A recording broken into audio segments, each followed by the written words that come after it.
Fala pessoal, tudo beleza? Bem-vindos aqui a mais um vídeo do meu canal, meu nome é Pedro Mendes e hoje eu vou falar para vocês sobre as 4 obras que o Ministério da Educação de Portugal me obrigou a ler no 9º ano de escolaridade. E eu aviso já, a última obra é a melhor. Bora pro vídeo.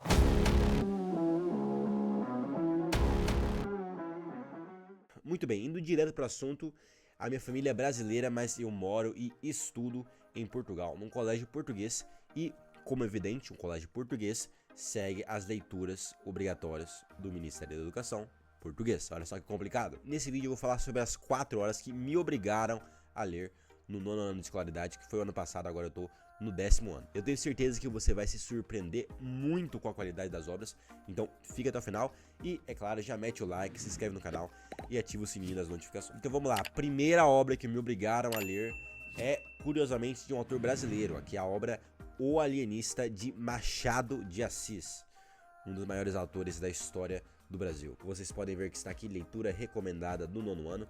O Ministério da Educação oferece um leque de obras e os professores escolhem algumas delas para obrigarem os alunos a lerem. E essa foi a primeira obra que eu li. Eu tenho sentimentos ambíguos por essa obra. Foi a primeira e, por enquanto, única obra do Machado de Assis que eu li.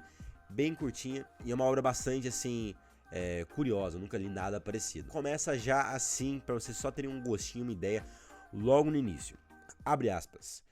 As crônicas da vila de Itaguaí dizem que, em tempos remotos, vivera ali um certo médico, o Dr. Simão Bacamarte, filho da nobreza da terra e o maior dos médicos do Brasil, de Portugal e das Espanhas.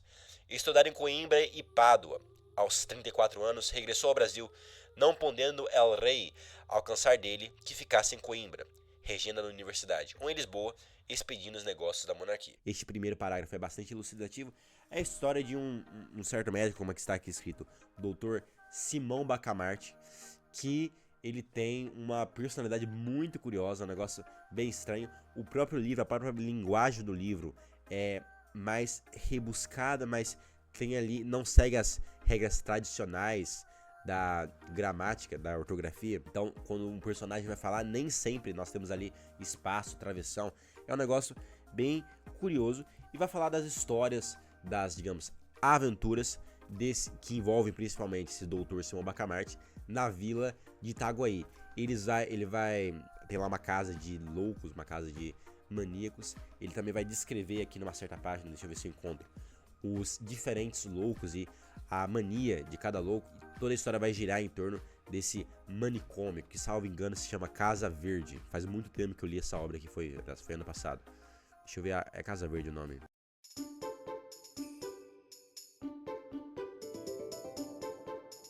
Dois mil anos depois.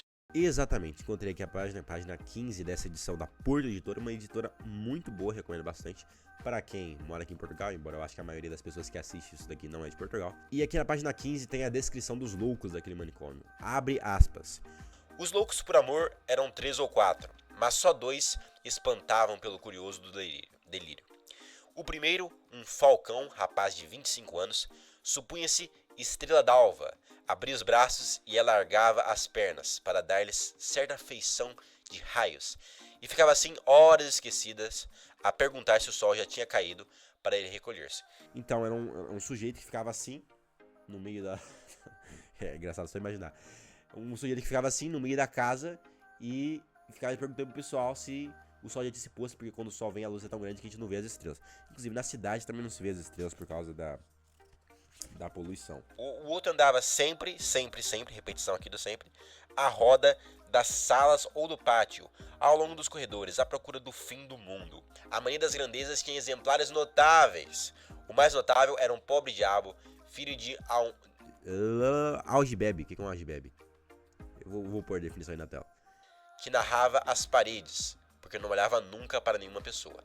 Toda a sua genealogia, que era esta: Deus engendrou um ovo, o ovo engendrou, caramba.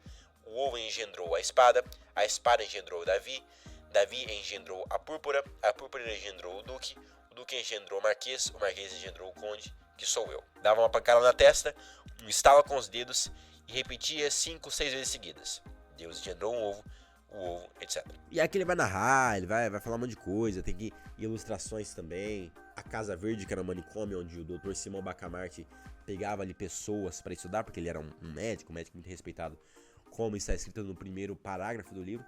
E é uma história muito curiosa, com um final não é estranho, mas eu não fiquei satisfeito com o final. Eu lembro que é uma das coisas que me marcou nesse livro. Eu cheguei ao final e falei, epa, acaba aqui. Mas se você quiser saber a história, descobrir com detalhes, você vai ter que ler. É uma obra bastante boa. Já começou muito bem o ano de leituras, o 9º ano de escolaridade que eu tive. Agora, a segunda obra não fica pra trás, sem dúvida nenhuma. Eu falei que vocês iam se surpreender com a qualidade, porque, no geral, as obras que eles recomendam aqui em Portugal são excelentes. E a segunda obra que eu li foi O Fantasma de Canterville, de Oscar Wilde. Oscar Wilde eu já tinha ouvido falar que ele era um excelente escritor, etc e tal. Mas, depois, eu fui obrigado a ler esse livrinho aqui, um livro bem ilustrado. Quando ele tá falando dos personagens, ele mostra as imagens de cada um, aqui um capacete. Enfim, tem ilustrações no livro inteiro. Inclusive, eu lembro que eu li esse livro aqui em menos de 1 hora. Então, pra vocês terem uma ideia, é uma obra toda ilustrada, muito bem contada, linguagem corrida, engraçada, tem esse fator bastante decisivo da obra, que ela é muito cômica, tem um quê de comédia, é muito engraçado mesmo. Então, como é que é a história? A história começa num casebre que era Canterville Chase, e aqui o título do livro é O Fantasma de Canterville. Então, obviamente, a história é sobre um fantasma que habitava a Canterville Chase, que era uma casa possuída, que era propriedade de um velho e tradicional senhor britânico. E esse livro também fala bastante sobre as diferenças culturais entre os americanos e os britânicos, que também era um tema da época. Não lembro exatamente da data em que esse livro foi publicado originalmente. Então aquela casa é propriedade do senhor britânico, e vem uma família americana. Os americanos são muito mais desenvolvidos, não estão assim tão presos às tradições inglesas. Logo nas primeiras páginas do livro, estão ali discutindo ali o senhor britânico e o pai da família americana, que se chamava Sr. Otis. Estão ali discutindo a venda da casa. O americano quer comprar a casa do senhor britânico, e o senhor britânico dá ali todas as informações, etc. E avisa o americano de que aquela casa é assombrada, tem um fantasma naquela casa que já assustou diversas pessoas da família dele. Ele dá aqui exemplos, é um fantasma profissional, e ele, por honestidade, avisa o Sr. Otis disso daí, o ministro, inclusive o ministro americano. Então diz o senhor britânico: nós próprios não quisemos viver neste lugar, disse Lord Canterville, que era o dono da casa, desde que a minha tia-avó, a duquesa viúva de Bolton, apanhou um susto tão grande que teve um ataque, do qual nunca conseguiu recuperar totalmente, quando 2 mãos de esqueleto lhe foram colocadas nos ombros no momento em que ela se sentava a vestir para jantar. Sinto-me no dever de lhe dizer. Depois ele dá aqui alguns exemplos de membros da família dele que foram assustados por esse fantasma, e o americano responde: meu senhor, respondeu o ministro, fico com a mobília e com o fantasma pelo seu valor estimativo. Sou de um país moderno, onde temos tudo o que o dinheiro pode comprar. A América, muito dinheiro, né? Até hoje.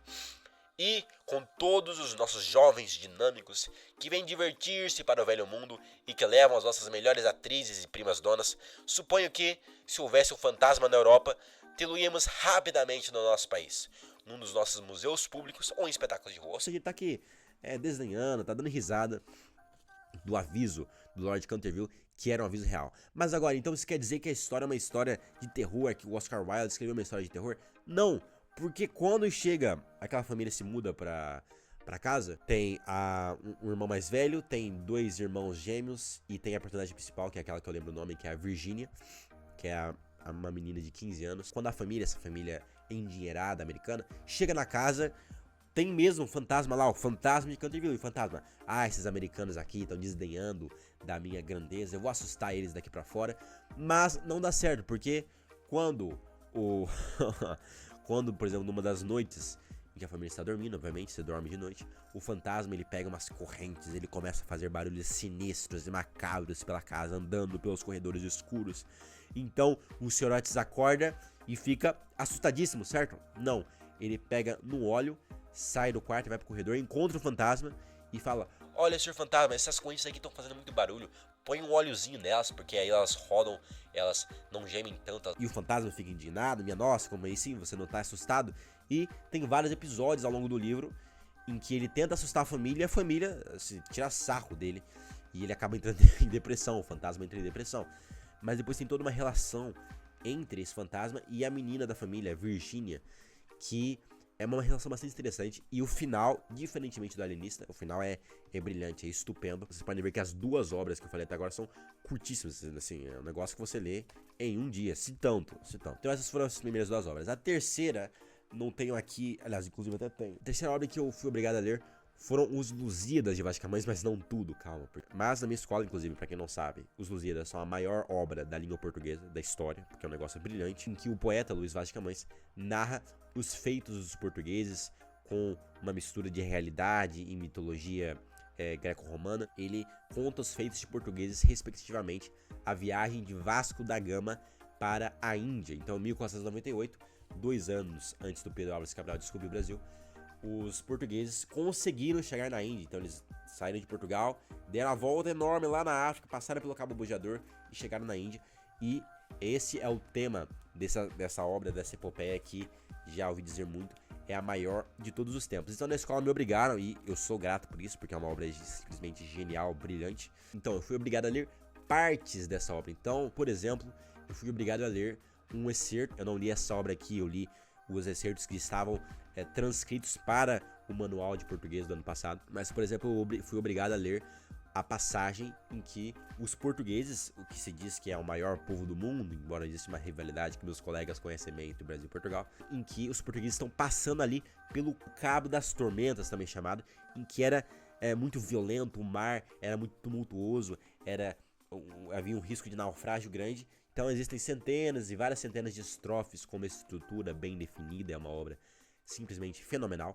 E o narrador, o Luís Vaz de Camões, narra a viagem de Vasco da Gama. Quando Vasco da Gama chega numa cidade africana chamada Melinde, ele é recebido pelo rei, à semelhança de Enéas, que foi recebido em Cartago pela rainha Dido. Se você não sabe do que eu estou falando, se você não conhece a Eneida, confira o vídeo que eu fiz, o último vídeo que eu postei no canal sobre ela, também uma epopeia brilhante. Tem um momento em que o Vasco da Gama chega lá na cidade de Melinde, aquela cidade africana, e conta quem é ele, quem são os portugueses para aquele rei. Então ocorre aquele flashback típico das epopeias, e o Vasco da Gama narra toda a história de Portugal, desde Dom Afonso Henriques, passando pela história de Dom Pedro e Dona Inês, e falando da Batalha de Ajubarrota, com uma beleza e um encanto e um cuidado com as palavras, com as estrofes, um negócio simplesmente magnífico. Mas agora, voltando para aquele excerto, Cabo das Tormentas, que eu mudei aqui de assunto, nem sei porquê, eu não encontrei aqui o trecho para eu ler, mas existe um poema muito bonito chamado O Monstrengo, de Fernando Pessoa, mas que eu vou ler aqui, que é um poema que também é muito bonito, que reflete esse espírito que Vasco da Gama, que Vaz de Camões, Luís Vaz de Camões, transmitiu naquela passagem também lindíssima de Os Lusíadas. Então diz Fernando Pessoa no poema dele: O monstrengo que está no fim do mar, na noite de breu, ergueu-se a voar. A roda da nau voou 3 vezes a chiar. E disse: Quem é que ousou entrar nas minhas cavernas, que não desvendo meus tetos negros do fim do mundo? E o homem do leme disse, tremendo: El Rei Dom João II. De quem são as velas onde eu me roço? De quem as quilhas que vejo e ouço? Disse o monstrengo, e rodou 3 vezes. 3 vezes rodou, imundo e grosso. Quem vem poder o que só eu posso, que moro onde nunca ninguém me visse, e escorro os medos do mar sem fundo. E o homem do leme tremeu e disse: El Rei Dom João II. 3 vezes do leme as mãos ergueu, 3 vezes ao leme as repreendeu, e disse no fim de tremer 3 vezes: Aqui ao leme sou mais do que eu, sou um povo que quer o mar que é teu, e mais que o mostrengo que minha alma teme e roda nas trevas do fim do mundo, manda a vontade que me ata ao leme de El Rei Dom João II. Incrível, eu sei, é incrível.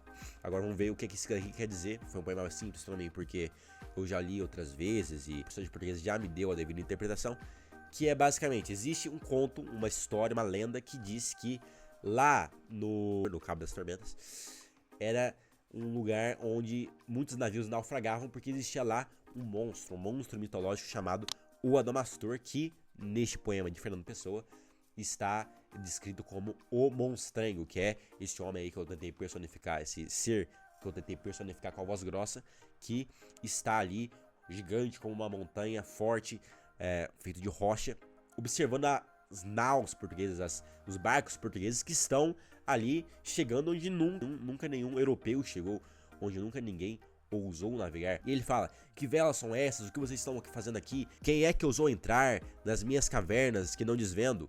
E o rei, o homem do leme, que era um homem que guiava o barco dos portugueses, disse: El Rei Dom João II. E no final do poema afirma também: aqui ao leme sou mais do que eu.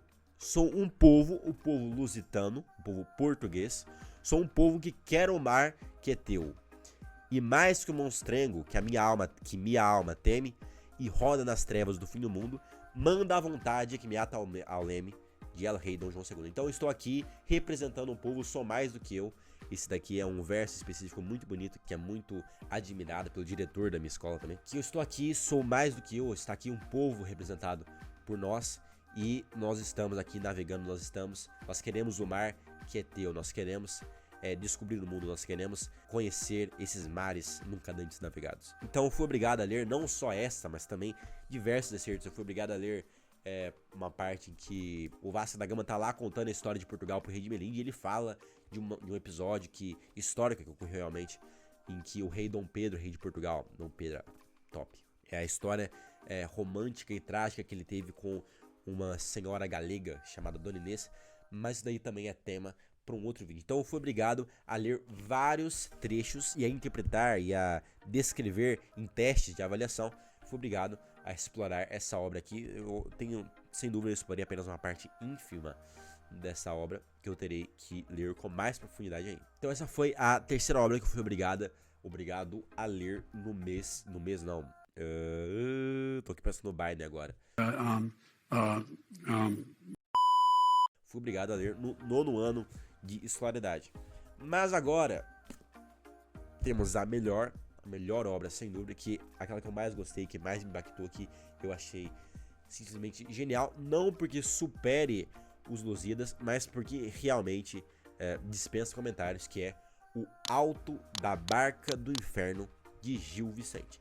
Essa obra é simplesmente maravilhosa. Atenção que eu tô aqui falando sobre ela, mas eu lia toda na sala de aula com os meus colegas, com o professor lendo e explicando o que cada coisa queria dizer, porque a obra foi escrita ali no final da Idade Média por Gil Vicente, que é o pai do teatro português. Ou seja, O Alto da Barca do Inferno é um texto dramático, um texto que foi feito para ser interpretado no teatro, num palco, e existem várias adaptações teatrais desta obra para o cinema disponíveis aí no YouTube. Vocês também podem pesquisar, vocês vão perceber o que eu quero dizer com português rebuscado, quando eu falo que o português da Idade Média era muito diferente, porque era realmente complicado, parece chinês quase. Ela narra a trajetória de diversas almas, é uma obra extremamente peculiar, que inclusive se aplica, muitos dos princípios que estão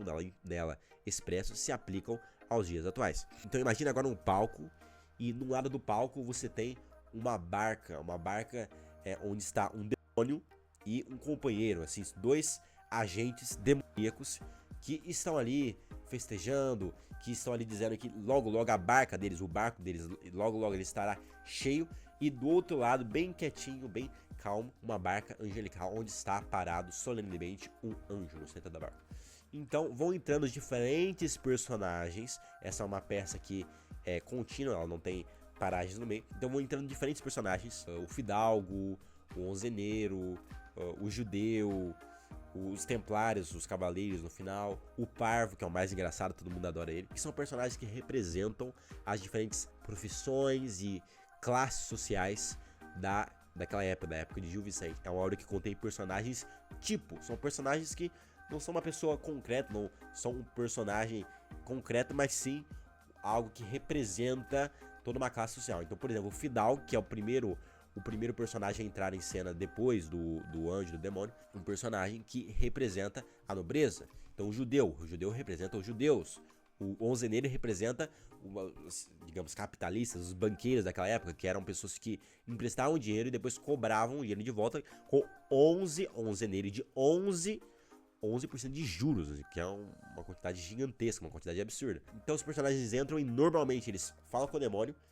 o demônio fala, olha, você vai ter que vir pra cá, e depois o Gil Vicente explora, digamos, os pecados daquelas diferentes classes sociais. Então, por exemplo, o onzeneiro, o sapateiro, vamos pegar o sapateiro que eu lembro melhor. O sapateiro era digamos, católico fervoroso, que devia com certeza entrar no céu, porque ele orava e ele ia pra igreja, mas então o demônio fala pra ele, olha, ir à missa e depois ir roubar também não adianta muito. E ele fala, não, nunca que eu vou entrar aqui. E ele vai pra barca do anjo, e o anjo fala, olha, aqui você não entra. Então o sapateiro tem que voltar, aquelas são as almas das diferentes personagens, o sapateiro tem que voltar e entrar na barca do demônio, e é isso que acontece com quase todas as personagens. Mas existem outras, como por exemplo, os cavaleiros, que são templários que morreram defendendo a fé, lutando contra os muçulmanos. Isso daí eles nem param na barca do inferno, eles xingam o demônio e vão direto pro céu, assim. E é uma obra muito, muito legal, muito, assim, fora da caixa, brilhante, que mostra os pecados, os podres da sociedade portuguesa ali do final da Idade Média. Então, é simplesmente fenomenal. A personagem que eu gostei mais é o Parvo, que é um cara que vai pro céu. Aviso já. Mas o interessante não é saber pra onde é que o personagem vai. O interessante é saber por que é que ele vai, pra onde ele vai. Vamos ver se vocês entendem aí essa questão filosófica. O Parvo, ele é um personagem que cometeu muitos pecados em vida, só que ele é um parvo, ele é um plebeu, um cara ali do povo, entendeu? Ele não sabe nada, fala tudo errado e ele não percebe aquilo que ele faz. Então ele cometeu pecados, mas ele vai pro céu na mesma porque ele não tinha consciência. Ele é muito engraçado, uma personagem bastante carismática, porque ele entra na barca do demônio, então percebe pra onde é que aquela barca tá indo e fala assim, eu não entro aqui não, e xinga o demônio de tudo que é palavrão. Assim, não dê pra uma criança ler, porque em primeiro lugar, porque ela não vai entender nada. O português ali do final da Idade Média, você não entende, até adulto tem dificuldade de entender, então não dá pra criança que vai dar errado. Mas além disso, são tratados diversos temas mais pesados, temas mais sujos, mas que precisam ser falados. Então, é uma obra excelente, recomendo pra caramba. Eu até posso fazer aqui no canal uma série em que eu leia e interprete aqui, acho que seria um negócio top, em que eu leio e interprete as diferentes cenas, as diferentes partes da Alta da Barca do Inferno. Pode ser, é algo que eu vou matutar, é um possível projeto. Então é isso, pessoal, foi isso que eu fui obrigado a ler durante o 9º ano de escolaridade. Em primeiro lugar, O Alienista, de Machado de Assis. Em segundo lugar, O Fantasma de Canterville, de Oscar Wilde. Em terceiro lugar, partes, excertos excelentes do Luís Vaz de Camões, dos Lusíadas de Luís Vaz de Camões. Para não falar de diferentes contos, diferentes poemas, o Monstrengo ali, o Monstrengo em sala de aula. Eu acho que apesar do volume de, digamos, páginas que a gente foi obrigado a ler, que eu fui obrigado a ler, foi bastante baixo, mas você pode ver que os Lusíadas é uma obra simplesmente magnífica, o Alto da Barca do Inferno também. Então eu acho que a seleção, aquilo que eu fui obrigado a ler no 9º ano de escolaridade, foi de uma qualidade simplesmente fenomenal, ainda mais para uma seleção feita pelo Estado, porque normalmente aquilo que o Estado faz não presta, se é que vocês me entendem. E basicamente é isso. Espero que vocês tenham gostado do vídeo. Por favor, metralha aí o botãozinho do like, se inscreva no canal e ative o sininho das notificações. Também deixa aqui embaixo qual é o livro que você gostou mais e, é claro, deixa a sua recomendação de livro, seu livro favorito, que eu leio todos os comentários, vou correr atrás e quem sabe possa até trazer uma análise do seu livro favorito aqui no canal. Seria algo bem legal. Espero que vocês tenham gostado, um abraço a todos e até o próximo vídeo. Fui!